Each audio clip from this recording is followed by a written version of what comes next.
하나님 말씀 함께 보겠습니다. 하나님 말씀 요한복음 9장 39절에서 41절입니다. 요한복음 9장 39절에서 41절 한 목소리로 함께 봉독해 올리겠습니다. 신약성경 162쪽에 있습니다. 요한복음 9장 39절에서 41절 다 찾으신 줄 알고 한 목소리로 읽겠습니다. 시작. 예수께서 이르시되 내가 심판하러 이 세상에 왔으니 보지 못하는 자들은 보게 하고 보는 자들은 맹인이 되게 하려 함이라 하시니 바리새인 중에 예수와 함께 있던 자들이 이 말씀을 듣고 이르되 우리도 맹인인가? 예수께서 이르시되 너희가 맹인이 되었더라면 죄가 없으려니와 본다고 하니 너희 죄가 그대로 있느니라. 아멘. 아멘. 오늘 밤에 주님께서 예기치 못했던 우리가 생각했던 것보다 더 놀라우신 은혜로 우리를 만나주시리라 믿습니다. 항상 역사 속에 있었던 부흥은 어마어마한 인파가 모인 부흥을 일으키자고 모인 데서는 정작 일어난 적이 한 번도 없습니다. 예상치 않은 자리에서. 그러나 간절한 사모함이 있는 자리에서 주님께서 하늘의 문을 여시고 부흥의 불을 내려주셨습니다. 오늘 이 밤이 그 밤이 될 줄 믿습니다. 우리 사모함으로 쌓은 우리의 마음의 제단에 주님의 소멸하신 불이 임하실 줄로 믿습니다. 네, 여러분 제가 마가의 다락방에 진짜 자주 서는 거 아시죠? 궁금해요. 왜 또 오나? 아유, 먹은 밥 또 먹으러 오나? 저는 제 설교를 들으러 오시는 분들 보면 첫째 너무 고맙고 둘째 신기해요. 맨날 들은 거 왜 또 오나? 제가 제일 미안한 것 중에 하나는, 죄송한 것 중에 하나는 제가 간증을 창고에 쌓아놓고 사는 게 아니지 않습니까? 가끔 이렇게 살아온 하나의 은혜 주신 얘기를 할 때 한 거 또 할 때마다 정말 힘듭니다. 왜 이런 얘기 할까요? 또 한 거 또 하려고요. 저는 진짜 삶이 부족한 사람이라 한 거 또 하는 수밖에 없습니다. 용서하세요. 제가 아프리카에 살 때 제일 괴롭고 힘들 때가 있었습니다. 그때는 언제냐면 아픈 사람들 볼 때였어요. 병을 얻든지 사고를 당했든지 어디든지 환자가 없는 데가 없습니다. 아프리카는. 그런데 가만히 보면 병 걸렸다고 힘들다고 아프다고 오는 사람들을 보면 알약 하나만 제때 먹었으면 나을 사람들이었어요. 연고 하나만 제때 발랐으면 그 상태까지 갈 필요가 없는 사람들이었어요. 그런데 그냥 방치해 두어가지고 고치기가 참 어려운 상태가 돼서 오는 경우가 대부분이었습니다. 그러니까 동네에서 고칠 수 있는 것을 수도까지 가야 되고 한국까지 데리고 와야 되는 어려운 상황에 처해 있는 경우를 많이 보았습니다. 문제는 이러한 환자들 중에 대부분이 어린아이들이라는 게 더 마음이 아팠어요.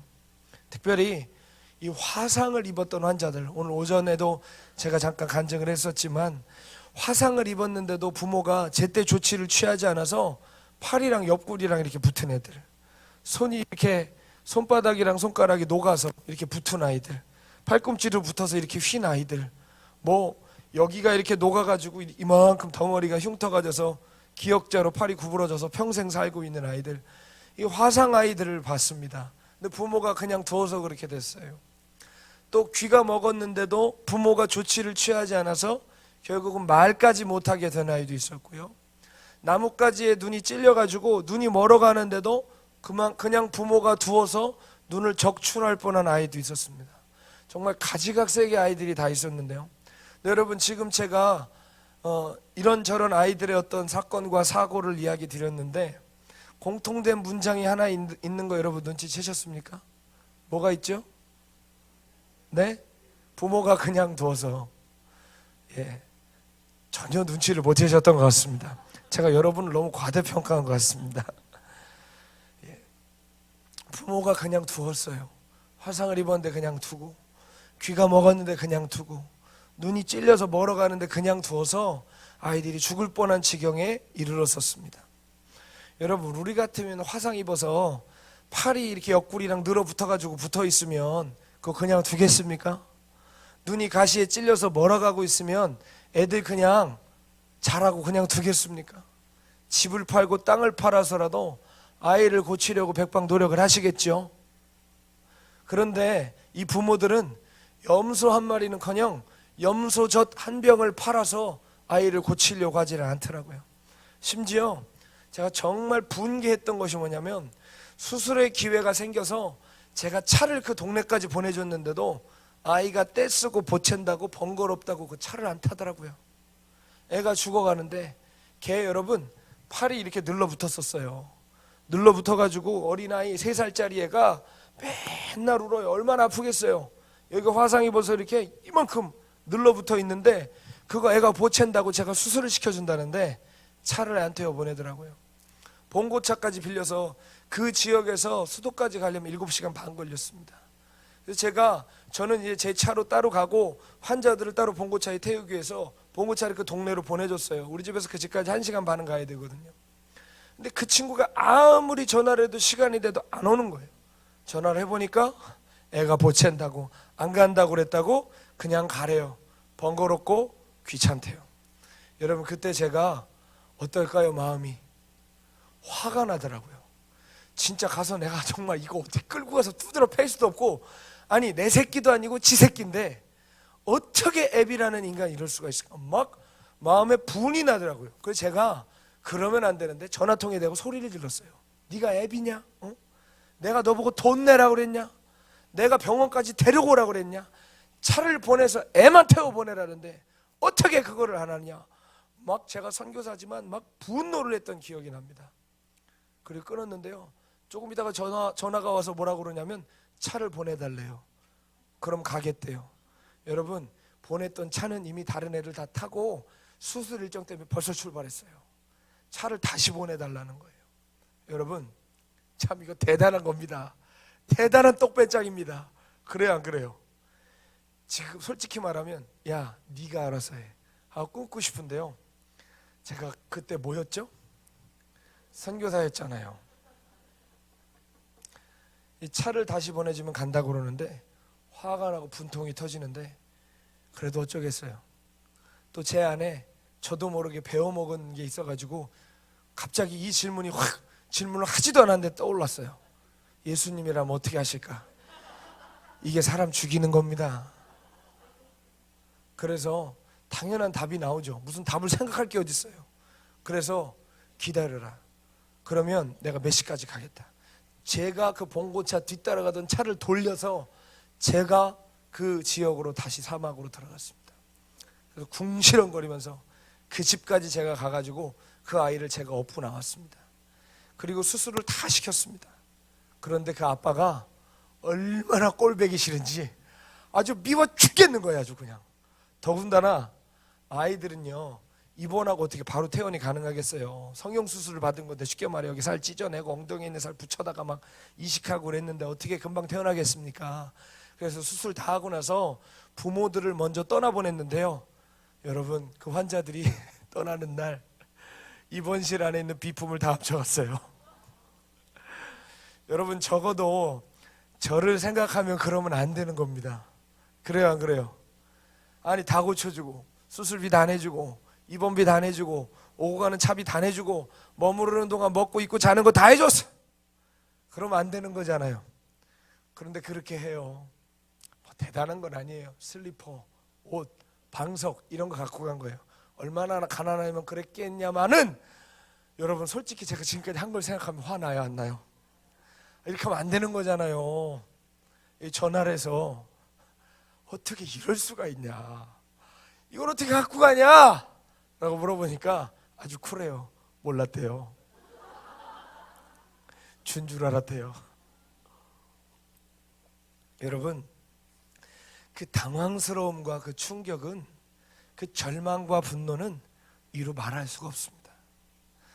돈도 많이 들고요, 끝없이 몰려오는 환자들도 막막하지만 저를 힘들게 하는 건 뭐였냐면, 제일 힘들게 한 거는 아무리 해도 변하지 않는 거예요.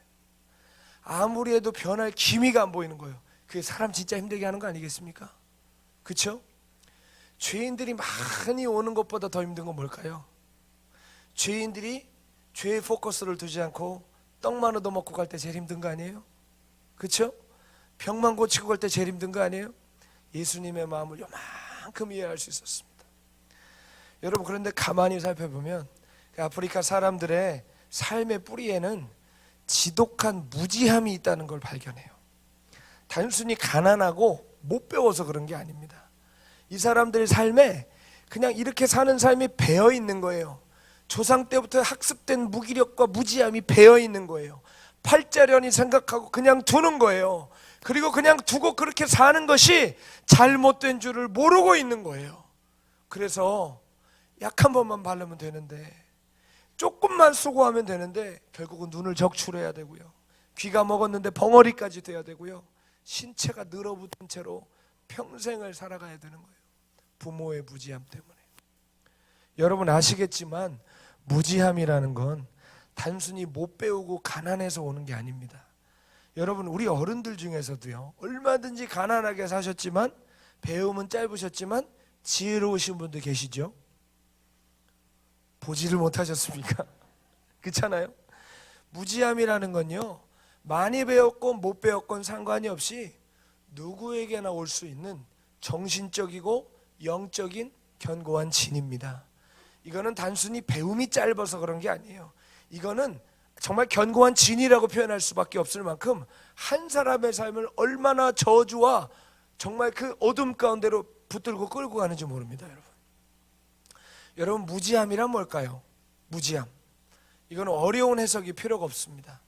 무지함이라는 건 뭐냐? 따라하겠습니다. 내가 모르고 있다는 것을 모르는 것이다. 그게 무지한 거예요. 내가 모르고 있다는 것을 모르고 있어요. 여러분 우리가 그런 데 갈 일은 없겠지만요, 어디 시장 가운데 있는 저 구석에 있는 탁배기 그 마시러 여러분 가봐도요, 거기에서 들으려고 간 사람들 없어요. 술 마시면서 다 뭐하죠? 다 정치계 나가셔도 돼. 그래요 안 그래요? 다 경제학 박사들이에요. 다 사회학자들이에요. 그래요 안 그래요? 다 아는 척해요. 그러나 아는 것 같지만 아는 게 아니죠. 다 자기중심적으로 해석하고 자기중심적으로 듣고 이야기하는 것이죠. 내가 모르고 있다는 사실을 모르고 있으니 어떻게 될까요? 바른 것을 가르쳐 주어도 들으려 하지 않습니다. 고집을 부립니다. 우기기까지 합니다. 제가 자꾸 케냐 이야기해서 죄송하는데요, 여러분 제가 제 동료 선교사님이 동일한 화상을 입은 아이인데 얘는 그래도 화상을 입은 지 몇 주 되지 않아서 치료가 바로 가능한 애예요. 제가 데려가서 수술시켰던 애들은 몇 년이 지나서 이미 늘러붙은 애들. 근데 얘는 화상 입은 지 얼마 안 된 애들. 그러니까 빨리 병원 데려가면 되죠. 조치를 비교적 얘는 빨리 했어요. 그래서 저희 지역에 있는, 수도까지 가지 않아도 저희 지역에 있는 병원에 데려갔는데 감사하게도 그 시골 의사임에도 불구하고 이렇게 막 이제 붙어가는 살을 떼내는데 성공했어요. 근데 문제는 뭐냐? 떼내더니 소독을 뭘로 하냐면 꿀이랑 식초로 하더라고요.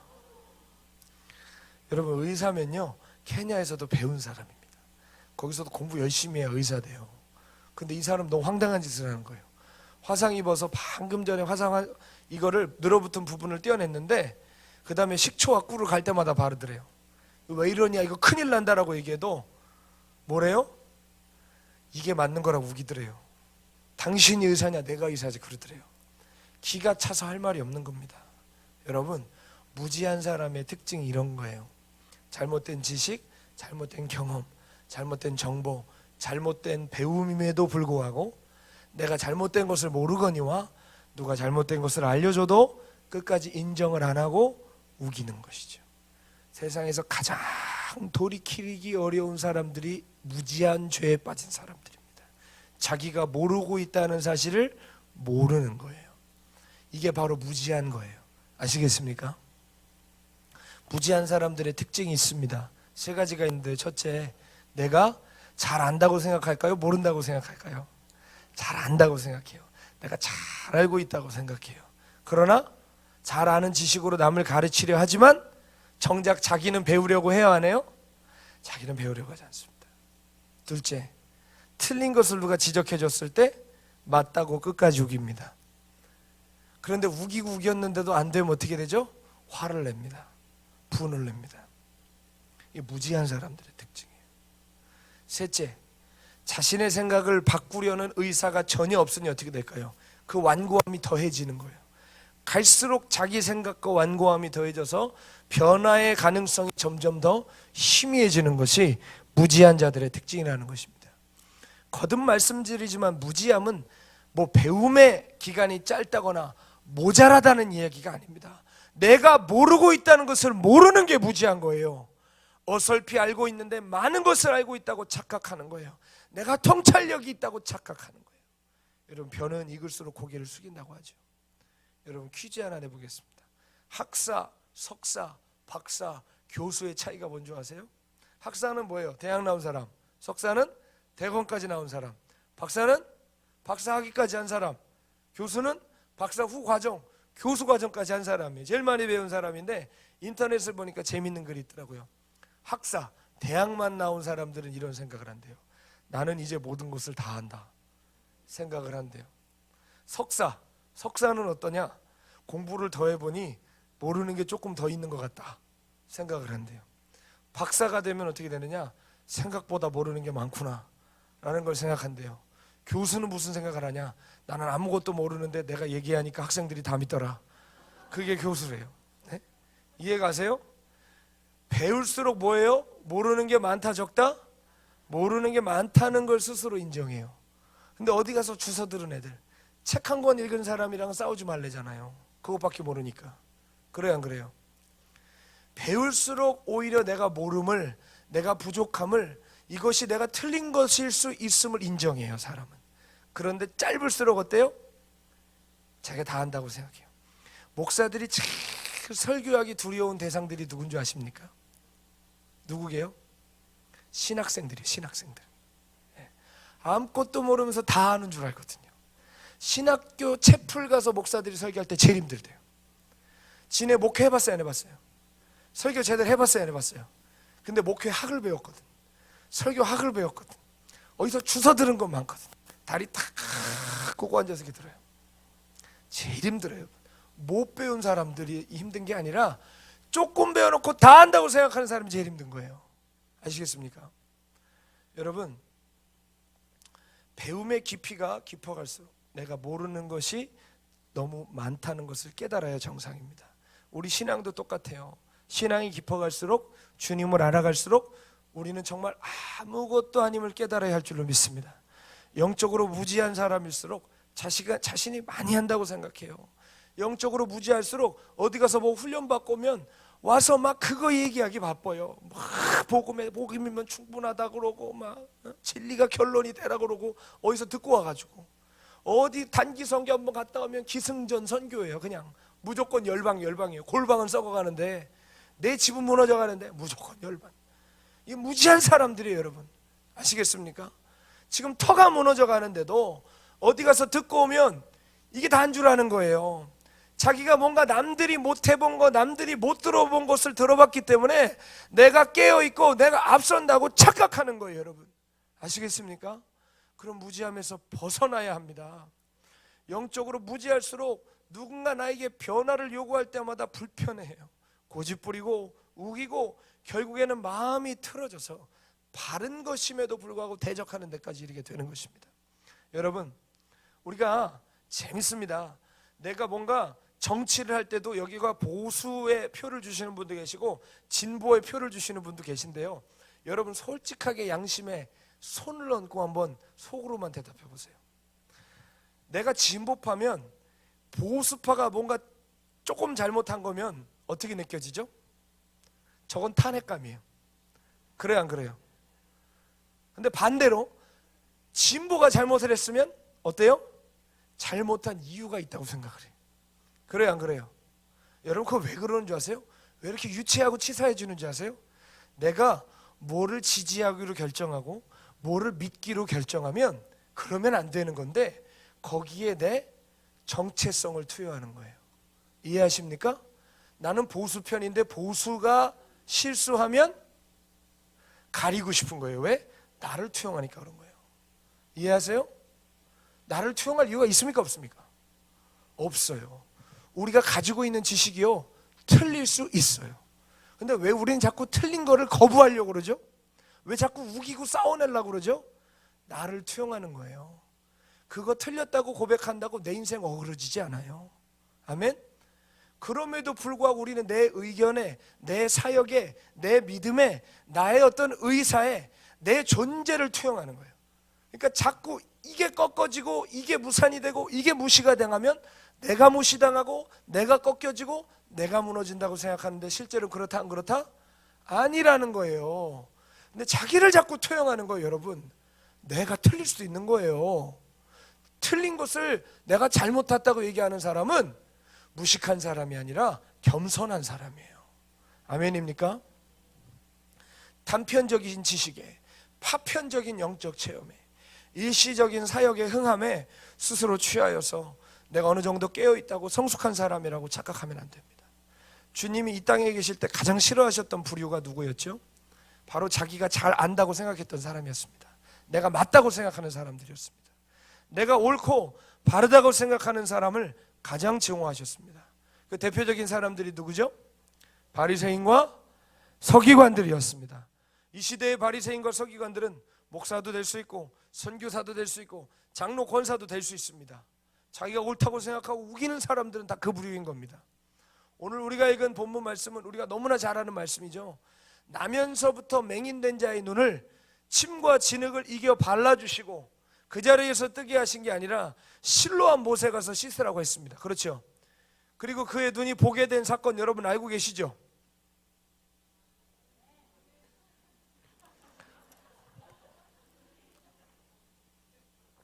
괜찮습니다. 오늘 우리가 주목해야 할 것은 그 후에 일어난 사건과 주님이 그에 대해서 말씀하시는 부분인데요. 계속해서 말씀 나누고 있지만 무지한 자의 특징이 뭐라고 그랬죠? 내가 모르고 있는 걸 모른다는 거. 그래서 그것이 잘못한 것이라고 해도 인정하지 않고 고집부리고 우기다가 결국은 바른 것을 대적하는 데까지 이른다 했습니다. 오늘 바리새인들이 딱 그 모양새였어요. 가뜩이나 바리새인들은 예수님이 싫었습니다. 근데 맹인의 눈까지 뜨게 하고 사람들의 이목이 집중되니까 그 꼴이 너무나 보기 싫었던 거죠.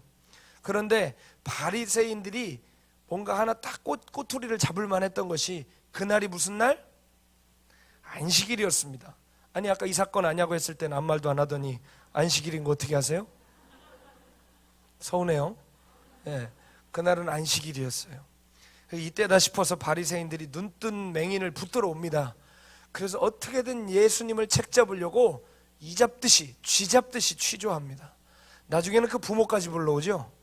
그래서 이게 어떻게 된 이야기냐고 야단 법석을 떨어서 어떻게든 예수님의 죄를 책잡아내려고 그래요. 여러분, 바리새인들은요 열심히 과해도 보통 과한 게 아니었어요. 안식일을 기억하여 거룩히 지키라는 계명만, 이거를 안식일을 기억하여 거룩히 지키기 위해서 그 추가 조항만 39가지 해석을 붙여놨어요.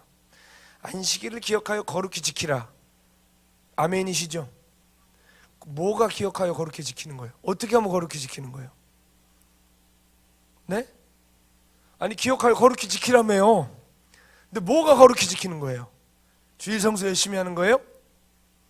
그러니까 사람들이 질문할 거 아니에요. 그렇죠?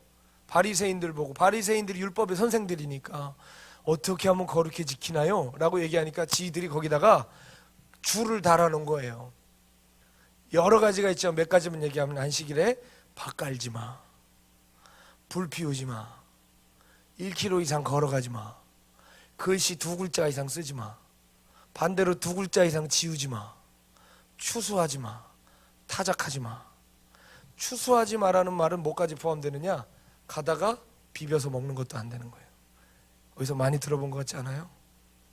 예, 예수님의 제자들이 배고파서 이삭을 이렇게 비벼서 먹은 것 같다가 엄청 난리 법석 떨잖아요. 안식일을 범했다고. 그건 여러분 엄밀히 따지면 율법을 범한 거예요? 율법에 붙여놓은 추가 조항을 범한 거예요? 추가 조항을 범한 거예요. 그럼 본질이 아니에요? 아닙니다. 여러분 정말 온갖 조항을 다 갖다 붙여놨습니다. 나중에는 이 조항들에다가 더 구체적인 조항들을 붙여놨어요. 현대에는 이게 어떻게 적용되는 줄 아세요? 지금이요, 정통파 유대인들은 이거 어떻게 지키는 줄 아세요? 불 피우지 말아라를 또 추가 조항으로 뭘 붙여놨느냐? 자동차 시동 걸면 안 돼요. 왜냐? 시동 걸 때 스파크가 튀잖아요. 시동 걸면 안 되고요, 방에 안식일에는 불을 못 켭니다. 전날 켜놓고 자야 돼요. 아니면 하루 종일 못 켜든지. 이해 가세요? 그러면 자연히 가스레인지에 불 붙여요 못 붙여요? 볼도 못 붙여요. 가스레인지. 지금 정토파 유대인 그런다니까요. 글자 지우지 말라 그랬죠. 그래서 글자 지우지 말라는 이 추가 조항에다 또 추가 조항을 뭘 붙였느냐, 웃지 마세요. 생일 케이크에 글자 써져 있죠. 해피 버스데이 투 유. 글자 안 잘리게 조심해서 잘라야 된대요. 진짜 여러분 웃으라고 하는 얘기가 아니라 자르다가 두 글자 이상이 자르면 안 되는 거예요. 이해하세요? 추수하지 말라고 그랬죠. 그래서 시장에 가서 과일 냄새도 맡으면 안 된대요. 온갖 걸 다 붙여놨어. 밭 갈지 말라고 그랬죠. 의자나 무거운 것도 안식일에는 못 들어요. 왜? 무거운 걸 들다가 땅에 혹시 끌리면 어떻게 돼요? 땅이 패이잖아요. 갈리잖아요. 밭 갈지 말라는 추가 조항에 또 추가 조항을 이렇게 해놓은 거예요. 여러분 생각해 보세요. 하나님 율법을 주실 때는 우리를 살리려고 주셨나요? 죽이려고 주셨나요? 살리려고 주셨는데, 이거 살리려고 주신 조항을 잘 지키겠다고 붙여놓은 조항들은 나중에 죽이는 조항이 된 거예요. 원래 율법이 가지고 있는 정신을 지키는 거예요. 이거는 완전히 없애버리는 거예요. 율법의 정신을 완전히 묵인하고 부인해버리는 거예요. 그래서 내가 율법을 폐하러 온 게 아니라 완성하라고 오라왔다고 주님이 말씀하신 거예요. 사람이 더럽혀놓고 붙여놓은 것에 대해서 율법의 진정한 정신을 완전히 뭉개놓고 조항을 지키는 데만 급급했던 것을 예수님께서 그토록 책망하셨던 것입니다. 율법을 제정하신 하나님의 마음보다는 율법 조항 그 자체에 집착을 해서 결국은 하나님 뜻과는 전혀 다른 율법으로 탈바꿈시켜서 사람 살리는 법이 아니라 사람 잡는 법으로 만들어놨다는 거죠. 여러분 우리나라에 지금 김영란법 있죠? 이게 솔직히 사람 살리는 법 같아요? 사람 잡는 법 같아요? 이거 사람 잡는 법입니다. 3만 원 이상은 안 된다 그래서 무슨 밥 사 먹기도 어려워요. 그럼 밥값을 내리든지. 그래요 안 그래요? 밥 사기도 어려워요. 이 법이 처음에 여러분 입법될 때는 사회를 깨끗하게 하려고 한 법이에요. 그래요 안 그래요?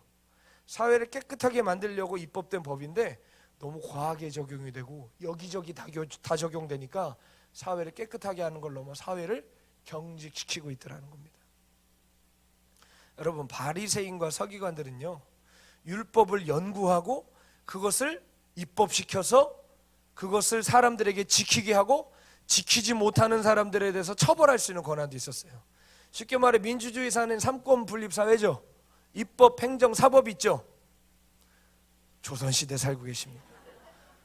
그런데 이 바리새인 이놈의 자식들은, 이 종교 지도자들은 이 삼권을 다 갖고 있었어요. 입법, 행정, 사법 다 갖고 있었어요. 그러니까 여러분 자기들이 율법의 선생이라 스스로 여기고 자기들이 율법의 수호자로 여겼던 거예요. 이해하십니까? 자기들이 얼마나 자부심을 가졌겠어요. 얼마나 많이 한다고 생각했어요. 나중에 가서는 자기들만이 표준이라고 생각을 하는 겁니다. 오늘 말씀에 보면 눈뜨게 된 맹인이 예수님에 대해서 바리새인들에게 증거하는 장면이 나와요. 너무 길어서 다 읽지는 않았지만요, 뭐라고 말하냐면 이 맹인을 데리고 와서 증언을 시키는데 맹인이 이런저런 변명을 하다가 나중에는 맹인이 화가 났든지 자기도 열받았든지 뭐라고 바리새인들한테 얘기하냐면, 하나님이 죄인의 기도는 듣지 않으시고 경건한 자의 기도를 들으신다는 거 나 같은 무식자도 알고 있습니다. 창세 이후로부터 날 때부터 맹인되었던 자가 두 눈을 뜨게 되었다는 말을 내가 창세기부터 지금까지 들어본 적이 없습니다.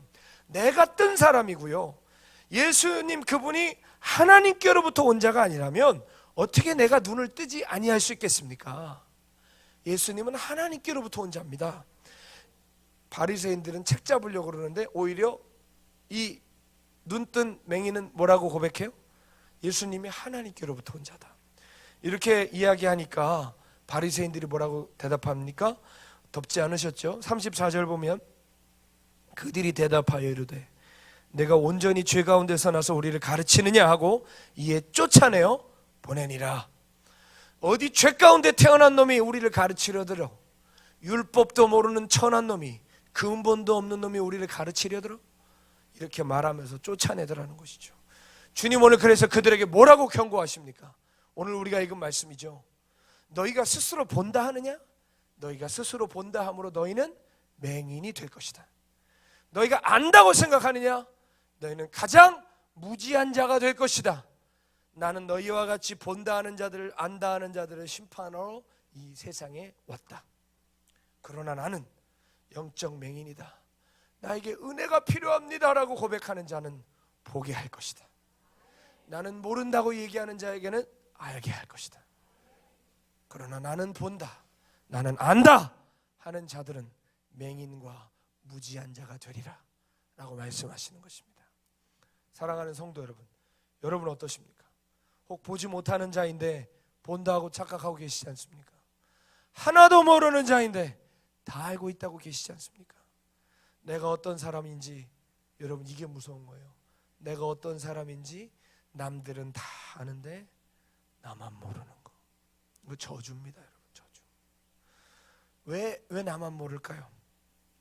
왜 사람들이 이야기해 주지 않을까요? 둘 중에 하나입니다. 이야기해도 듣지 않든지, 둘째, 이야기해서 굳이 다툼을 일으키기 싫든지. 쉽게 말해 이야기도 듣지 않는다는 얘기예요. 그 사람 이해합니까? 이런 비참한 지경 가운데 있는 우리의 모든 삶에서 일어나기를 원합니다. 아멘. 여러분, 제가요 이 말씀 자주 합니다만 이 표현을 자주 한다는 건 그만큼 중요하기 때문에 한다는 걸 기억하셔야 됩니다. 여러분, 마가의 다락방 다니신다고 깨어 있으신 거 아니에요. 강력한 복음의 메시지를 여러 강사들을 통해 듣고 계시다고 그래서 여러분 마지막 때 저절로 준비되는 거 아니에요. 여러분, 거기에 더해서 인터넷에 있는 영적인 정보나 설교들 남들에게 퍼나르는 열정을 가지고 계신다고 여러분이 깨어있는 자, 좁은 길 걷는 자라고 착각하시면 안 돼요. 아시겠습니까? 혹은 박보영 목사님과 개인적인 교제권이 있으신 분도 계실 겁니다. 영적인 거장들과 알고 지내는 분들도 계실 겁니다. 영적인 사역에 참여하고 계신 분들도 계실 겁니다. 선교단체 간사들도 계실 겁니다. 사랑하는 여러분, 그러나 그게 우리를 영적이라고 보장해 주는 것이 아니라는 걸 아셔야 됩니다.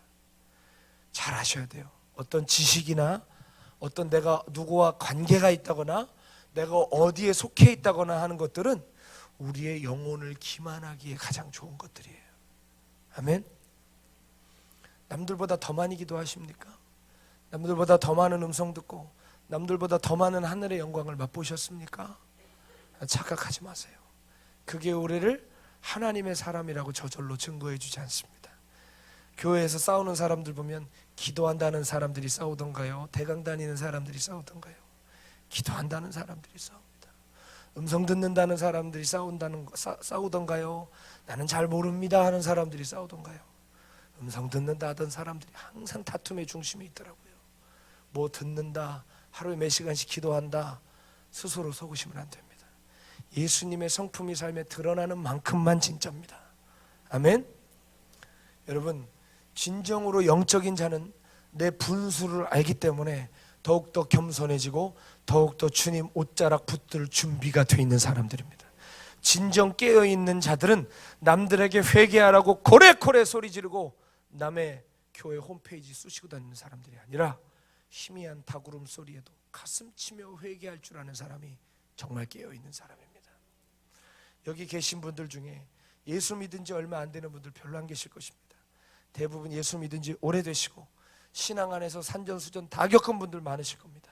그러니 나름대로의 확고한 생각들과 삶의 방식들이 있으실 거예요. 신앙의 색깔들이 있으실 거예요. 그러나 그러한 것들이 자칫 우리의 심령이 은혜 앞에서 변화받는 것들을 가장 가로막는 것이 될 수 있다는 것을 잊으시면 안 됩니다. 아시겠죠? 우리가 설교 한두 번 들었습니까? 나 오늘 마가의 다락방 처음 왔습니다. 손 들어보세요. 생각보다 많네. 네. 앞으로 조심하시면 되는 겁니다. 여러분, 우리가 진짜 강사님들 마가의 다락방 여러분 아시죠? 우리가 보통 기도원이랑은 좀 다르다는 거 아시죠? 더 위대하고 좋다 이 말이 아니라 강사진들을 보시면 강사진들 중에 여러분 아시는 그 부흥사 같은 분들 계세요, 안 계세요? 백정장 입고 오신 분 보셨어요? 백구두 입고 오신 분 보셨어요? 여러분, 제가 어릴 때 저는 모태신앙이라 많이 봤는데 부흥사들은 머리가 다 똑같아요. 짜고 머리가 온 것 같아요. 딱 올백하시고요. 머리 빼고 다 하얀색입니다. 정장도 하얀색이에요. 그리고 넥타이는 빨간색, 구두도 하얀 구두. 그런 거 보셨어요? 예. 어떻게 저보다 모르십니까? 연세들이 많으신데. 그런 부흥사들이 계신데 우리는 기도원이지만 그런 부흥사분들을 잘 안 모십니다. 메시지를 아주 검증을 해서 바른 복음을 전하시는 분들, 성경적인 분들, 그런 분들을 모시려고 애를 써요. 그래서 강사들 모시기가 정말 어렵고, 그래서 강사들 도저히 못 모셔서 뻥큰한 데는 저 같은 사람이 쓰고 있다는 사실에 대해서도 알아주셔야 되겠습니다. 여러분, 정말 대단한 강사님들 많이 오십니다. 저 빼고 다 대단한 분들이에요. 그분들 대단한 설교들을 들으면서, 그분들의 강력한 은사들을 보면서 우리는 정말 많은 영적인 혜택들을 받아왔습니다. 그런데 이러한 영적인 특권들과 경험들이 우리의 마음을 겸손하게 해서 은혜에 빨리 반응을 하게 하나요? 아니면 자꾸 분석하게 하고 평가에 빠르게 하나요? 쉽게 말해 설교를 아멘으로 받게 되세요? 아니면 자꾸 평가가 되세요? 아멘으로 받게 된다고 내가 지금 계속 얘기하는데, 물론 그러면 할렐루야입니다. 그런데 많이 들어갈수록, 많이 경험할수록 어때요? 평가하게 되지 않아요? 아니면 말고요. 아이고 죄송합니다. 아이고 내가 진짜 오늘 설교 힘드네 오늘 정말. 너무 많이 들어서, 너무 많이 알아서 나도 모르게 평가하고 있어요. 여러분, 제가 여기 자주 서잖아요. 마가의 다락방에 아마 제가 손가락 안에 드는 사람일 겁니다. 강단에 최근에 많이 서는 사람이 있어요. 근데 여기서 제가 몇몇 사람이 있어요. 제 개인적으로 뽑아놓은 몇 명의 레이더가 있어요. 그 사람은 몰라요. 그 사람을 저는 설교할 때 봅니다. 그 사람이 졸면 별로 은혜가 없는 거라고 생각을 해요. 왜? 맨날 오거든요. 그런 사람. 맨날 오시는 분들이 계시고 많이 들으신 분이 계세요. 그럼 그 사람이 졸고 은혜 안 받으면 그 사람 잘못이라는 게 아니라 오늘은 별로구나라고 제 개인적으로 주관적으로 그렇게 정해놓게 되더라 이 말이죠. 아시겠어요? 이상합니다. 자주 듣고 많이 들으면 사람이 겸손해지기보다 판단에 능해져요. 분석하고 비판해요. 오늘 별로구만. 저 한 얘기 또 하는구만. 저 남의 거 베꼈구만. 그렇게 하게 돼 있어요 마음에. 나만 그러네. 큰일 났네 이거. 아우. 우리에게 가난하고 애통한 마음만 있다면 아까 말씀드린 것처럼 시몬 베드로처럼 닭울음 소리 하나에도 정말 통곡함이 올 수 있는 것입니다. 회개와 거듭남의 밤이 될 수 있는 거예요. 세례 요한이 요단강에서 회개의 세례를 베풀 때 죄인들은, 창기들과 세리들은 회개하러 왔죠. 근데 바리새인과 사두개인들은 뭐 하러 왔습니까? 떠보러 왔어요. 평가하러 왔어요. 판단하러 왔어요. 왜요? 자기들은 배운 사람이니까 회개할 마음보다 저 인간이 메시아인가 아닌가 그거 떠보러 온 거예요. 이해하십니까? 여러분, 평가하고 규정하는 자가 돼 있는 거예요. 나도 모르게. 예수님의 말씀을 가장 배척하고 못 받아들였던 사람들은 못 배운 사람들이 아니라 그 시대에 가장 많이 배웠다는 사람들이었다는 것을 기억하셔야 됩니다. 가장 많이 안다는 사람들이었어요. 그들은 진리이신 예수님이 이 땅에 오셔서 진리를 말씀하시고 진리를 살아내셔도 눈이 멀어버려서, 영적인 눈이 멀어버려서 결국 우기다 안 되니 어떻게 했어요? 아까 그랬죠. 무지한 사람들의 특징, 우기다 안 되면 대적한다고 그랬죠. 우기다 안 돼서 어떻게 했어요? 예수님을 십자가에 매달아 죽였어요. 할 수 없이 죽였습니까? 아닙니다.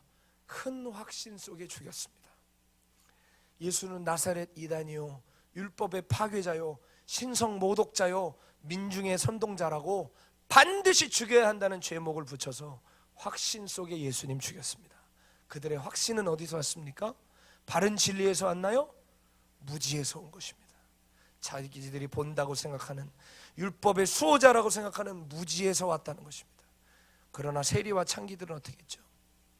그들은 자신들이 눈먼 자임을, 죄인임을 시인하며 예수님께 나왔습니다.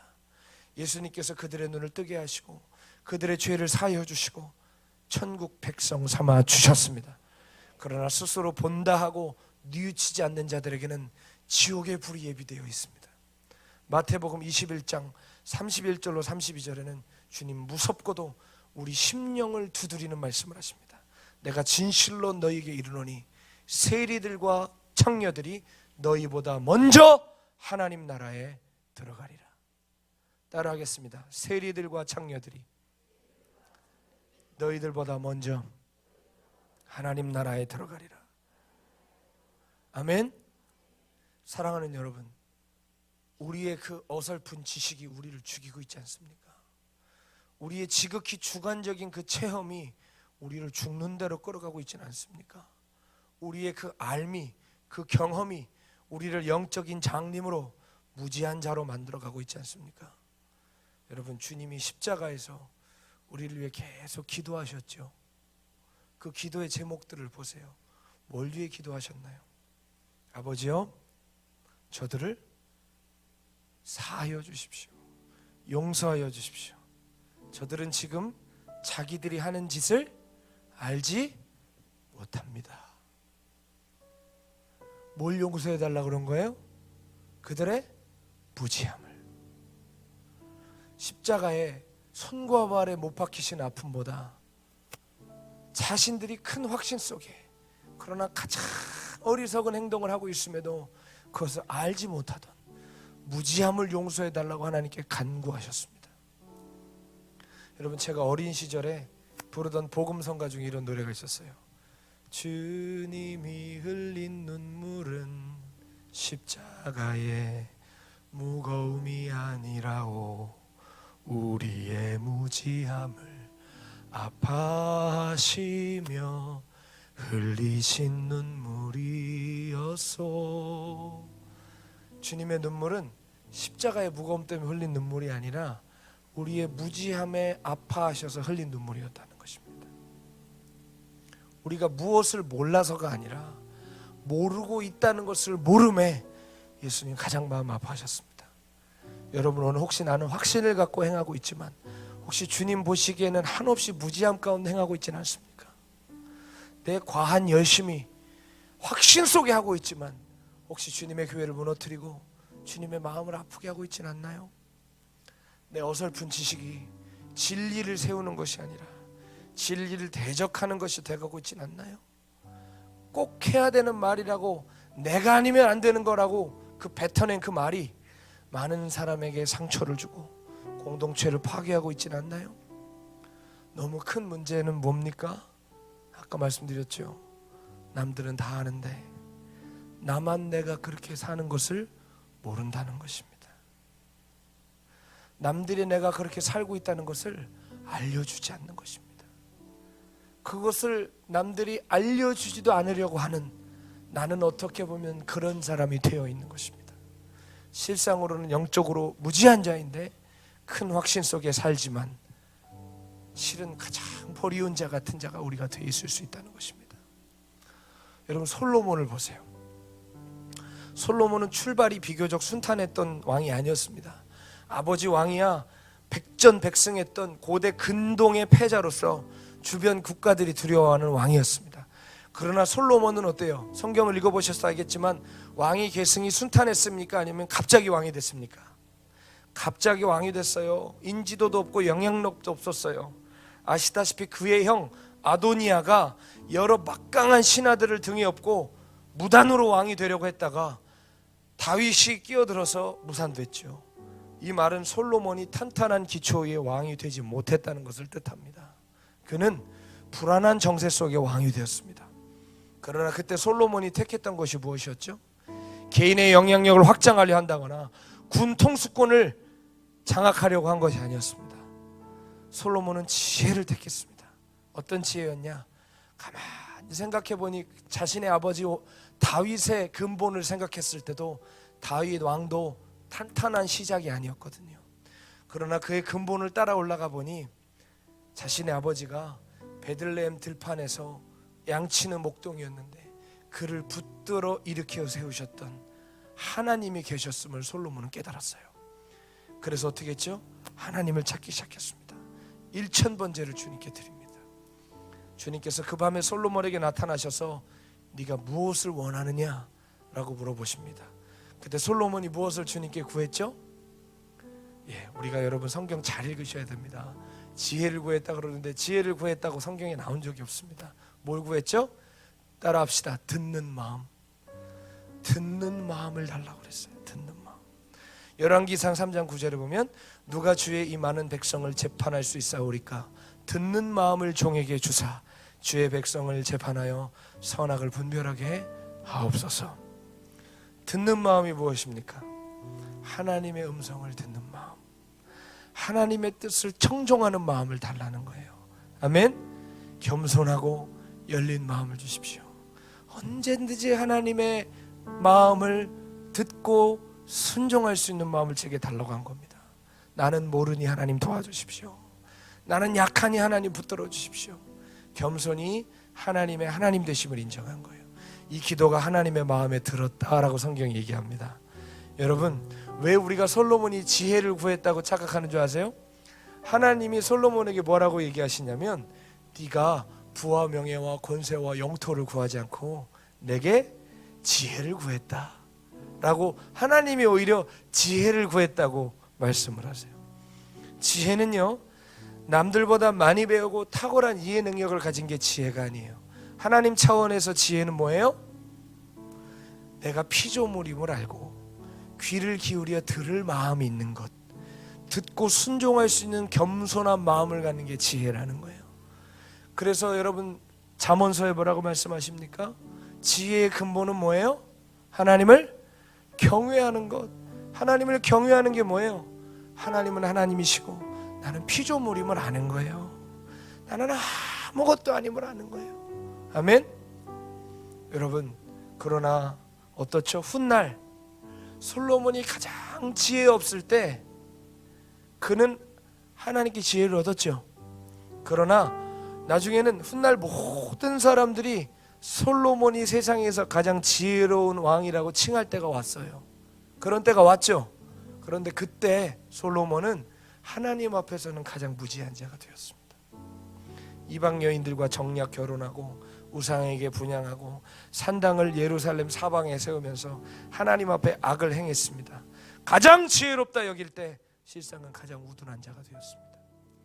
하나님께서 성경에 보면 2번이나 솔로몬에게 나타나셔서 그 악한 길에서 떠나라고 하셨지만 솔로몬에게 이미 듣는 마음을 잃어버렸습니다. 하나님 음성에 청종하지 않았습니다.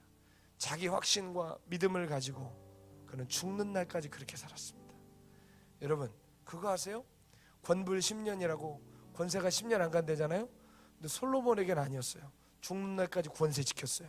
그렇죠? 왕위도 지켰어요. 영토도 지켰어요. 심지어는 지혜도 지켰어요. 영향력도 지켰어요. 명예도 지키고 다 지켰는데 제일 중요한 거 하나 잃어버렸어요. 뭐 잃어버렸어요? 주님을 잃어버렸어요. 여러분, 혹시 다 지켰다고 생각하는데 제일 중요한 거 잃어버리고 계시지 않으세요? 사사기에 보면 엘리 제사장이 또 그렇죠?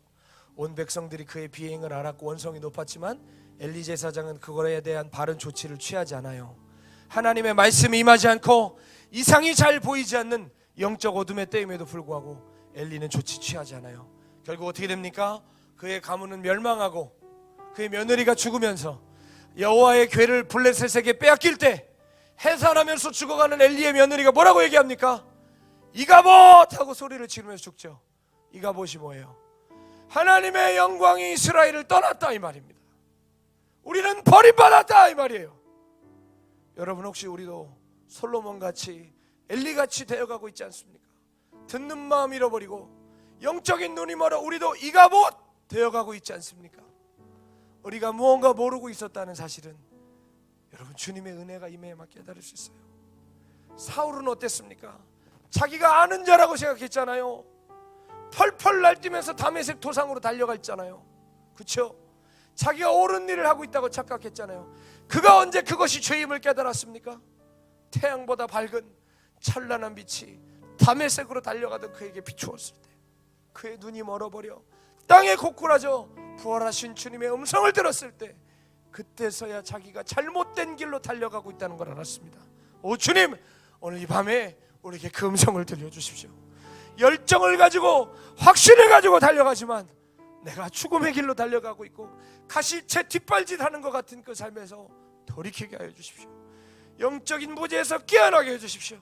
모르고 있는데 안다고 착각하는 데서 건져 주시옵소서. 여러분, 우리가 그 겸손한 마음으로 주께 나갈 때 주님 우리 안에 새 일을 행하실 줄로 믿습니다.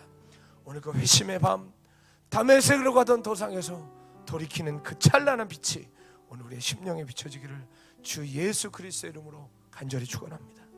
기도하겠습니다. 하나님 아버지, 우리가 모르고 있는 것을 모르는 영적인 무지에 빠져 있습니다. 우리를 불쌍히 여겨 주시옵소서.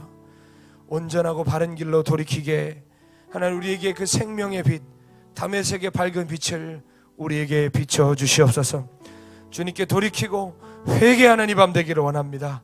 성령님, 우리 가운데 그 은혜를 허락하여 주시옵소서. 감사를 드리며 예수님의 이름으로 기도드립니다. 아멘.